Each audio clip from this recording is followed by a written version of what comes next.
So to be a shrew is reclaiming all the jokes and all the insults and all the hurts that I've experienced as a queer Asian in the Western society and turning them into pride.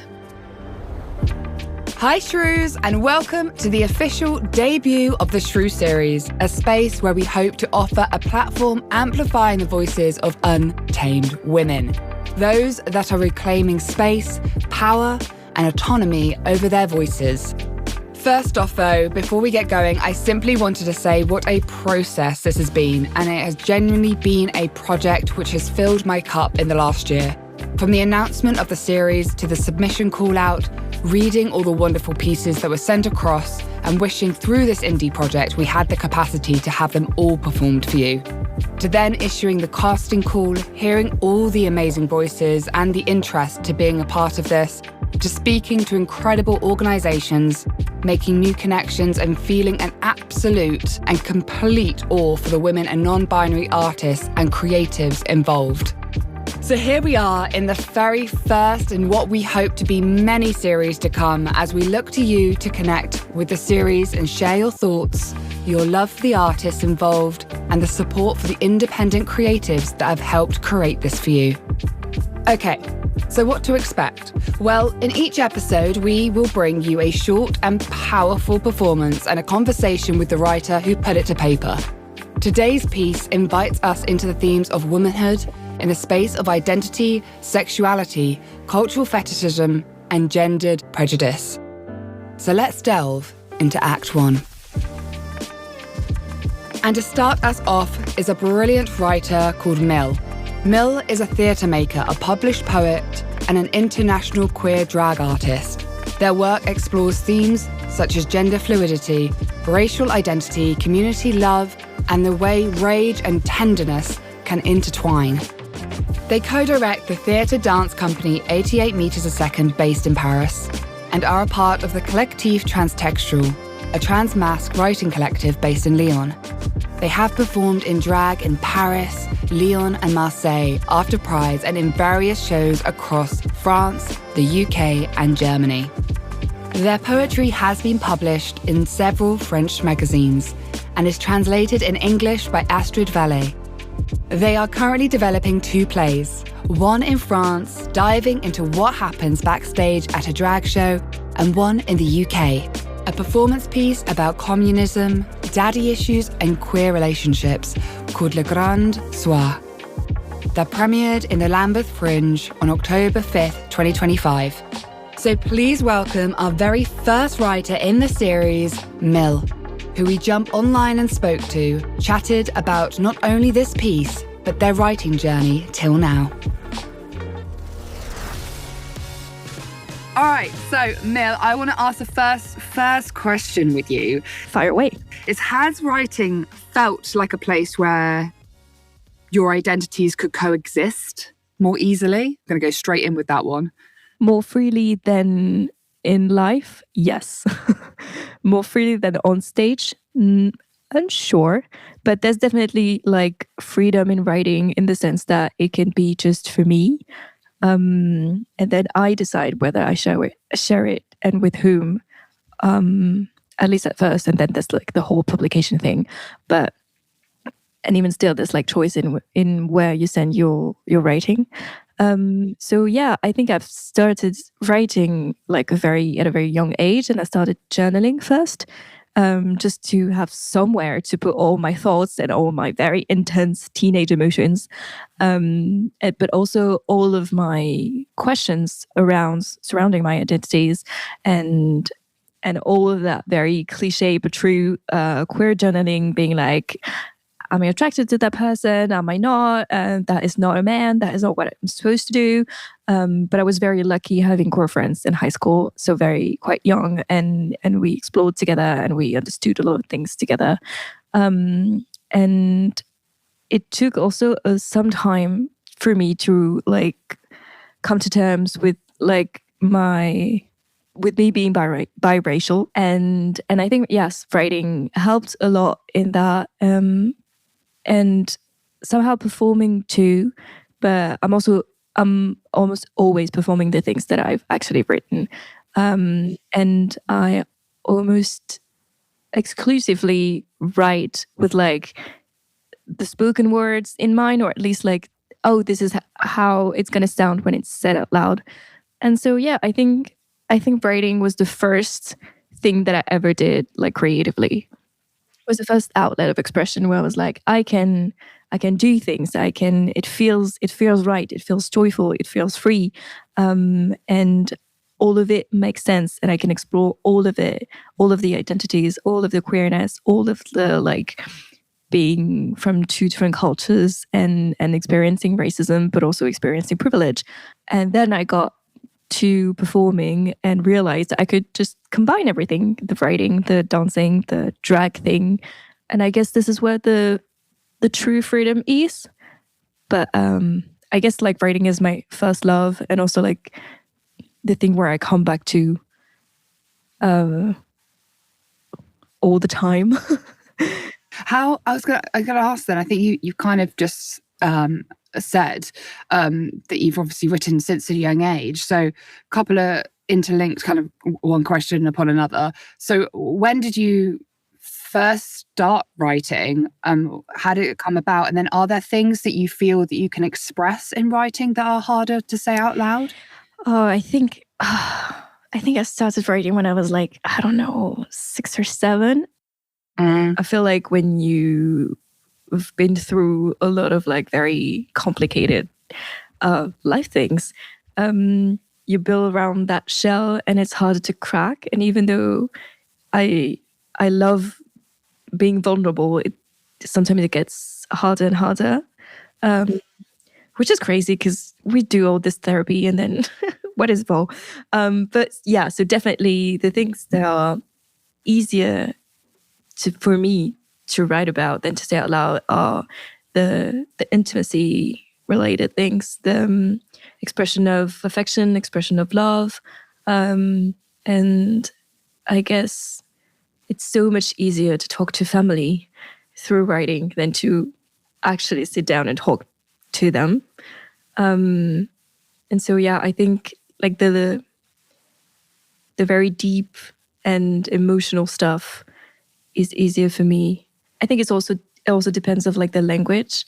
Because for a very, very long time, it was so much easier for me to express love and be vulnerable in English than it was in French, which is my mother tongue. Like my door to the queer world was the English language. You know, speaking about, you know, self-identity and identity and how you see yourself and how you've seen yourself in the past. Growing up, did you see yourself then reflected in books, media, or art? Is there anything that you found kind of that sense of, that reflection in and comfort? Or has it been quite hard because of the biracial and the cross-cultural place that you know obviously you take up within when it comes down to being East Asian heritage descent, obviously brought up in France, also being able to speak obviously English, but then, you know, learning now being able to speak Mandarin, but your native accent and language is French. Did I see myself in media? No. I mean, I saw myself in Mulan, like all of the Asian kids of my generation. And then, so there was like, Mulan was a massive figure in my growing up as a kid, and stayed on for a real long time. And then it's still somewhat a character that's important to me. It was important when I was growing up as a woman, and then it was important when I was queer, because I was like, this is not a woman, this is a trans man, or at least it's a non-binary person, and also Shang is bi. And so putting the queer lens on it and being like, okay, those are like queer Asians figures that I can kind of relate to, and also she's badass. There's not a lot of Asian representation, and when there is, it's East Asian, so it was kind of easier, quote unquote, for me as a biracial and East Asian kid that it would be for like literally any other parts of Asia. But so there was this, and then there was nothing for a very long time. But to find like Asian, like queer Asian characters had to like actively look out for it when I was an adult. I was like, I'm gonna read Asian authors and like Asian sci-fi and I've found it. I found it's by Shiran J. Zhao, and it's a retelling of like the reign of the only Empress of China, who's called Wu Zetian. Yeah, there was a little bit of like representation when I was a kid, and a tiny bit when I was an early teen, and then nothing. And then I became an adult, and I was like, I can actually look out for it myself. And there was a time, when I was like in my 20s where I was like, I need lesbian representation. And so I searched, and I found there's the movie Saving Face, which is about two East Asian lesbians. And it's pretty sweet, and it's really funny, and it's a early 2000 vibe. But in like the contemporary media, I have struggles finding things where I can relate to and that speak of the about the experience of like being Asian, being biracial, being queer, and obviously like the more specific identities you have, the harder it is to find something that is like that ticks all the boxes, and that's not exactly what I'm looking for. I feel like it has to be an active process.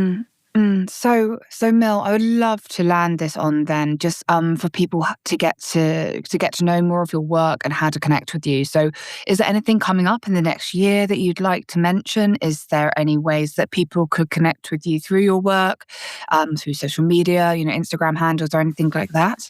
Yep.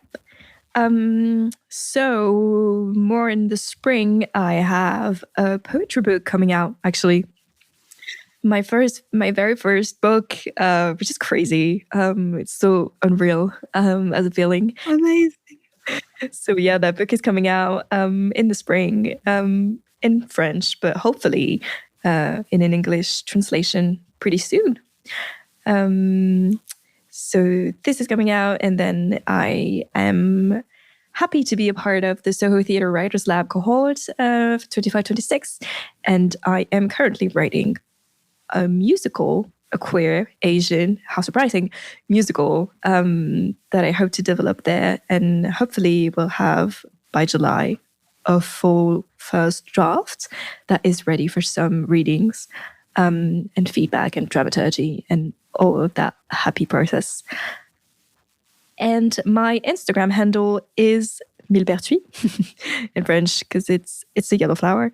And so Mille is actually French for 1000, so it's 1000. Pertuis, Pertuis. And it's the same name on Mastodon for the people who are also there. And that's it. That's it. I feel like that is a good amount. I will end then on I'd love to ask you how you see being a modern day shrew, because obviously speaking about your piece, speaking about everything that we've spoken about today, which has been such a celebration of identity and reclaiming identity and really finding the joy in it as well. But with the kind of shifting, I guess, the focus a bit on how a word or a space can be used to kind of, belittle or cage a person in. How would you conceive then a modern day shrew to be? So to be a shrew is reclaiming all the jokes and all the insults and all the hurts that I've experienced as a queer Asian in the Western society and turning them into pride. And to explore this brilliant piece of writing, we are introducing actor and performer Vera Chok. Vera is a Malaysian Chinese actor, writer, and comedian. Their theatre credits include major roles at Shakespeare's Globe, the National Theatre, and the Almeida. Plus, on the West End, alongside Judi Dench and Kenneth Branagh. And the national tour of 222, A Ghost Story. On screen, Vera played Honor in Channel 4's flagship drama Hollyoaks, leading the first ever East and Southeast Asian family in British continuing drama. Other screen work includes Chewing Gum, Fortitude, Emmerdale and Corrie. Vera reached the semi-finals of the Leicester Square Theatre New Comedian of the Year Awards, MCs the annual Ura Matsuri Festival, and teaches improv for the New Earth Theatre and the Robin Hood International Improv Festival, as well as founding ESEA Prov, the UK's first improv festival for East and Southeast Asians. In audio, Vera's award-winning work spans BBC radio dramas, audiobooks, and video games. Notable examples include The Magnus Protocol, which got her the Audioverse Award, BBC Radio 3 and Radio 4 dramas, which landed her a Best Debut Performance nomination, as well as gaming credits, including Hitman 2 and 3, Total War, Three Kingdoms, and Lightseekers.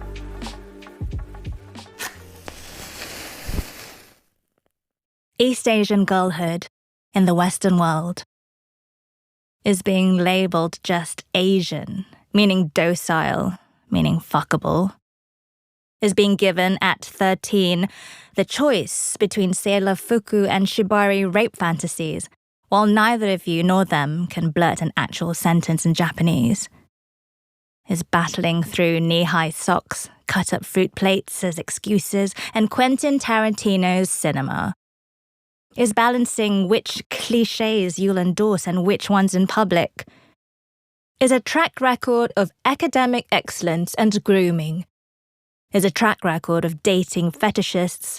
Mine is at least 4, 3/4 straight white anime fans. Is your dad 8,206 kilometers away? Is your stepbrother and sister 8,206 kilometers away? Is your grandmother 8,482 kilometers away? Is your grandfather 9,214 kilometers away? Is strangers talking to you in English in China, English in Singapore, English in Malaysia, fucking English all throughout East Asia? Is strangers, so many strangers, cold beds and violent mouths, is the spark of surprise in their eyes when you say no? Is the spark of anger in their eyes when you say so? Is growing up with the Winx Club's Musa, dead mum and toxic boyfriend, witches Heilin, tragic grandmother death, Cho Chang from Turf in Chief, no further comment. Is only finding out about Avatar: The Last Airbender as an adult and binge-watching it in 3 days. Is the never-ending jokes from the White Boys Club in the never-ending Saturday morning Mandarin classes they took because there were no Japanese options. Is a completed Duolingo course and still not being able to blurt an actual sentence in Mandarin Chinese. East Asian girlhood in the Western world is the revelation of Kitty Sui's poetry, is getting your first lesbian awakening and your first gender envy, watching Mulan, is the revelation of Mitski's music, is coming out in English via WeChat across 8,482 kilometers, is the revelation of everything everywhere all at once, is an incense-filled bedroom in Lyon with Nanchang vases and plane tickets taped to the wall, is the revelation of Lucy Liu's lesbian paintings, is an Avatar: The Last Hairbender-themed drag show in London, is the revelation of Eva Noblezada's Eurydice in Hadestown, is piling up Paris-stored dishware and a Yixing teapot after a Lunar New Year celebration in Marseille, is cutting up fruit plates for your butch lover, is showing a K-pop idol picture at the hairdresser, wondering how the ticket inspector will address you now, is now beheading a Tarantino mannequin dressed as Avatar Kyoshi on stage and getting paid for it, is now getting a Chinese tattoo artist to tattoo a red and yellow Chinese dragon on my plexus, and the pain was so hard I almost threw up, but it was fucking worth it, is training for years my body to take up space and my voice to grow loud, louder. Is now not giving a fuck and screaming K-pop Demon Hunters songs at karaoke night, louder. Is now refusing any model, any minority, any complicity. Is now living, treasuring, fighting, louder.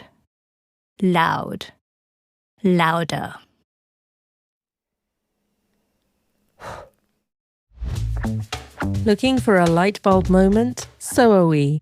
That's how Carcazan Publishing came to make small books for big hearts. Discover how one-woman independent publishing empowers fresh voices and organizes the Mixtape Poetry Festival, a week-long open mic fest with music, food, and fun for all.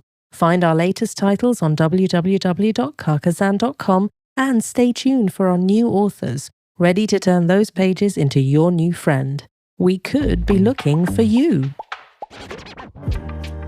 With a piece so intrinsic to the conversation of identity, I found myself then speaking to a brilliant organisation here in the UK who amplifies the work of East Asian theatre makers based in London and having been around now for a few years. The chat highlighted even more why their work is so important, so vital to keeping London a place where cross-culture work and the people involved in it hold space and continue to hold space. Hi, Shanang, and thank you so much for joining us. Thank you so much for joining me. It's honestly such a pleasure to have you on, and I just thank you for taking the time out today, and also just speaking more about Ensemble Not Found and the work that you guys are doing. I'm going to go straight into it because I just want to hear everything that you guys have been up to, how you came about, and the work that you're doing. So. First question, I guess, is when it comes down to the theatre world, East Asian work in the UK and London, and the representation that needs to be upheld, how do you find it? How do you navigate it in London and the UK? For representation, I actually, as like first generation migrants, we are all first generation East Asian migrants to the UK. Like we never think about representation before we come because it's never a problem if you are not out of East Asian. And when you're here, you just find like everybody's, talking about identity. If you're a migrant, the main theme you will work on is perhaps about identity and the history of your heritage, something like that. But it just feels, I don't know, it feels not enough, or we don't know how suddenly we need to look back about our identity, stuff like that. And we also question a lot of, is that what representation means? Is that doing that, is that the right path to show representation, something like that?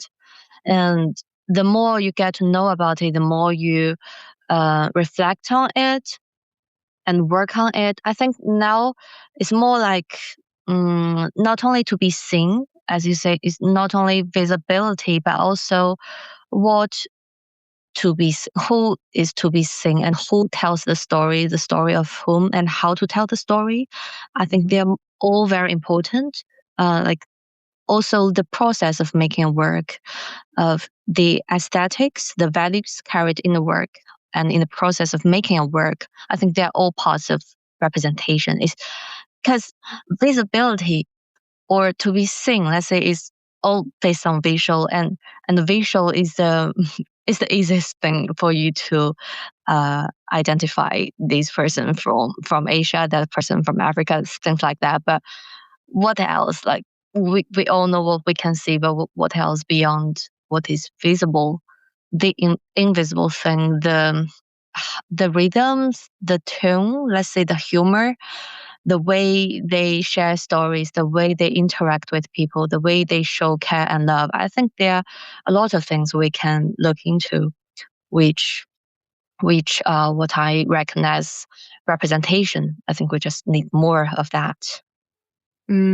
So when you moved over did you find that there was a shift, or were you conscious about any movements, any shifts when you finally decided to head over and move to the UK?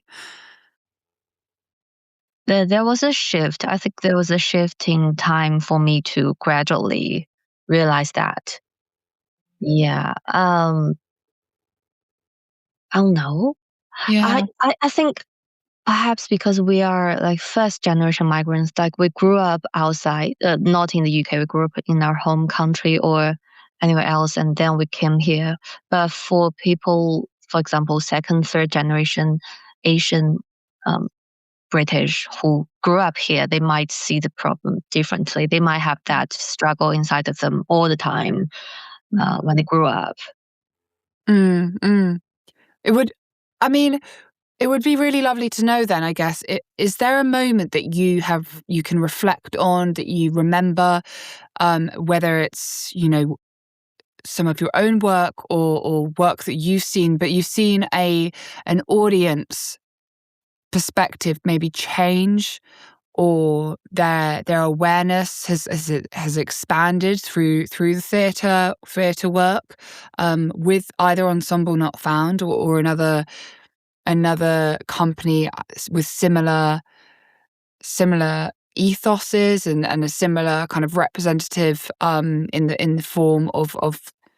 Well, there are many examples jumped into my head, and I think there are shifts that kind of different kinds of shifts. But it's interesting that all the works I've chosen, they're all, to me, they're all some kind of genuine or honest works where you can see something universally understandable, but they were made by East Asian artists.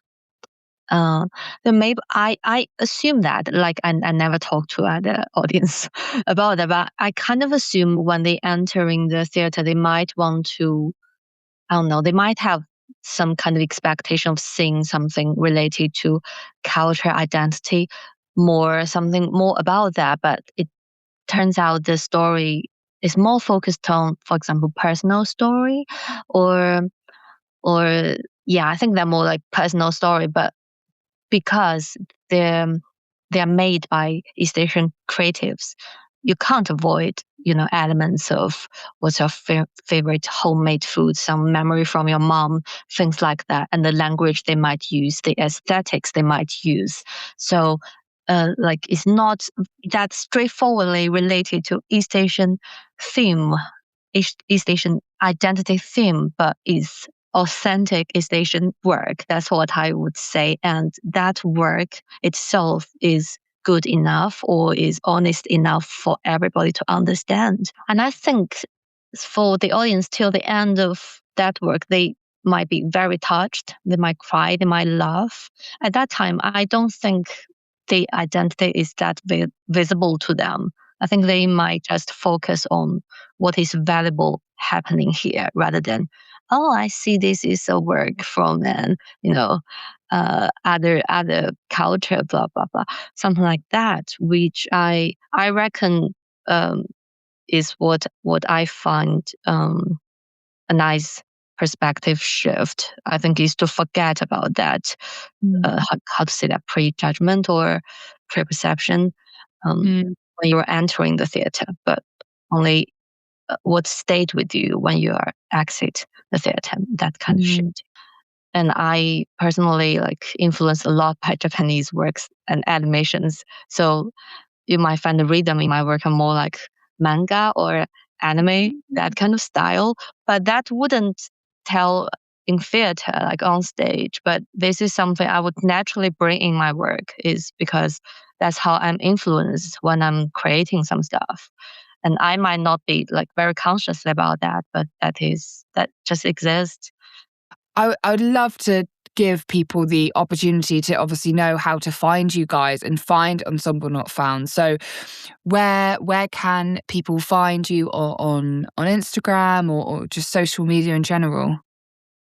Yeah, we have an Instagram which you can just search Ensemble Not Found, and you can find us. You can leave us message, comments, and we will reply, I think, quite quickly. it's not managed by me, but I think we're quite active. And we also have a podcast which is in Mandarin, but you can find it on Spotify if you're a Mandarin speaker. It's called 后台观众, like backstage audience. Yeah, and you can also find that on the Mandarin social media called Red Note. I don't know whether you've heard that. Yeah. But yeah, Instagram, let's say that's the primary one. Wonderful, amazing. So everybody, there we go. There we have it. Head over to Instagram and please, please, please give them a follow. Give Ensemble Not Found a follow. And I would love to end this in the idea that we've obviously just been speaking about kind of reclamation being in the essence of reclamation of identity, of oneself, of culture, especially when you're living in a different culture. But I would love to ask you in the essence of merging that with the idea of shrew and reclaiming as well, giving a nod to obviously the Shakespearean space and theatre as well. So I feel like this is very, very on theme. But the idea of reclaiming the word shrew, if I'm going to throw it to you, just to end this, I'd love to know what you think and how you would deem what being a shrew could be, what it could mean, and what kind of power it can actually hold. Yeah, I think to be a shrew is to trust your gut and do what you think is right. Now, to end us on the first ever episode of the Shrew series, we'd love to welcome this new segment that brings your voices to life and hear about a time when you were a shrew.